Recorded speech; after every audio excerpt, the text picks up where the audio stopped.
On the outskirts of Seattle, Washington, along the Green River, there was a seemingly ordinary man who worked as a truck painter. His name was Gary Leon Ridgway, but the world would later know him by another name, one that sends shivers down the spine: the Green River Killer. For nearly 2 decades, from 1982 to the late 1990s, Ridgway terrorized the Seattle-Tacoma area. His victims were young women, often in difficult circumstances, sex workers, runaways, or women in desperate need of help. They were marginalized souls whose disappearances did not always prompt the immediate concern or thorough investigation that their lives deserved. Ridgway exploited this marginalization with diabolical skill. His method was both horrific and simple. He would lure women into his truck or car, offering them money, drugs, or simply a ride. He would then take them to isolated locations, strangle them, and dispose of their bodies in dense forests, along riverbanks, or near abandoned roads. He dumped many of the bodies in or around the Green River, earning him his infamous nickname. The first body was found in 1982, and the number of victims grew rapidly. The police became aware that there was an active serial killer in the area.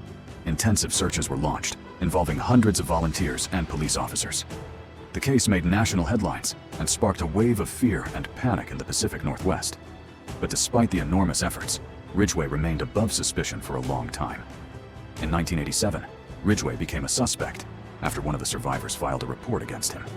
Police took samples of his DNA and hair, but they did not have enough to conclusively link him to the crimes. He was in sight, but out of reach. He continued to kill his victims. The bodies continued to turn up, and hopes of catching him faded. This stalemate continued for decades, until 2001. With advances in DNA technology, investigators re-examined old evidence. A DNA sample taken from Ridgway in 1987 was the key. They were able to link it to 3 unsolved murders. Finally, Gary Ridgway was arrested. After his arrest, Ridgway made a deal with prosecutors to avoid the death penalty.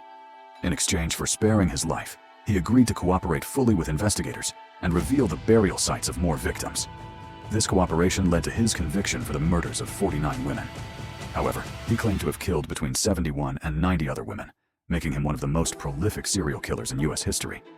At his trial, he appeared cold and repulsive, describing his crimes in shocking detail. His encounters with the victims' families were painful and heartbreaking. He was charged with crimes unprecedented in American history and sentenced to 49 consecutive life sentences without the possibility of parole. The Gary Ridgway case is one of the largest and longest serial killer investigations in U.S. history.